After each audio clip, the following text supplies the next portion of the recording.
আসসালামু আলাইকুম ওয়া রাহমাতুল্লাহি ওয়া বারাকাতুহু। সম্মানিত দেশবাসী, আমি cancer specialist doctor SM. Sarwar.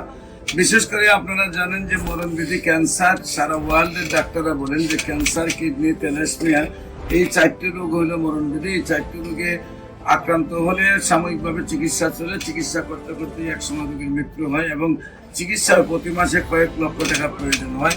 তেমনি আমরা একজন রোগীর সাথে আপনার রোগীর অভিভাবকের সাথে পরিচয় করে দিচ্ছি, যিনি শেরপুর সদরে হাসিমে আমাদের ক্যান্সার রোগী থেকে সুস্থ হয়েছেন। আমরা তার ভাই মুস্তাফিজুর রহমান ভাই, আমরা মুস্তাফিজ ভাইয়ের লাগে পরিচয় হচ্ছি এবং আমরা তার ভাইয়ের রোগীর গল্পটা তার কাছ থেকে শুনি। মুস্তাফিজ ভাই, মূলত উনি ক্যান্সার রোগে আক্রান্ত হওয়ার পরে বিভিন্ন চিকিৎসা করার পরে উনি ইন্ডিয়া যাওয়ার উদ্যোগ নিয়েছিলেন। তো বাংলাদেশের ডাক্তাররা বলছে যে আপনার যে পজিশন এখন আছে এতে ইন্ডিয়া যেয়ে লাভ নেই।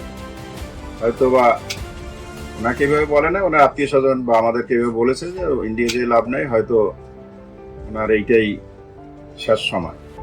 পরবর্তীতে আমি ডাক্তার এস.এম. সারওয়ারের সাথে যোগাযোগ করে তার চেম্বারে নিয়ে আসি এবং এখান থেকে ঔষধ খাওয়ার পরে প্রথম 1-2 সপ্তাহে উনি অনেকটাই সুস্থবোধ মনে করছেন এবং পরবর্তী মাস উনি নিজেই সেই ঔষধ দিচ্ছেন এবং সম্পূর্ণভাবে ক্যান্সার থেকে উনি মুক্ত হয়েছেন। সম্মানিত দেশবাসী, আমি রোগী দেখি শনি, রবি, সোম সকাল 10টা থেকে বিকাল 5টা পর্যন্ত জাতীয় মসজিদ বাইতুল মুকাররমের মেইন গেট আল্লাহ লেখা বরাবর বাইতুল বিউ লিফটের 11 এবং মঙ্গল, বুধ, বৃহস্পতি রোগী দেখি Habiganj bus stand popular general হাসপাতাল।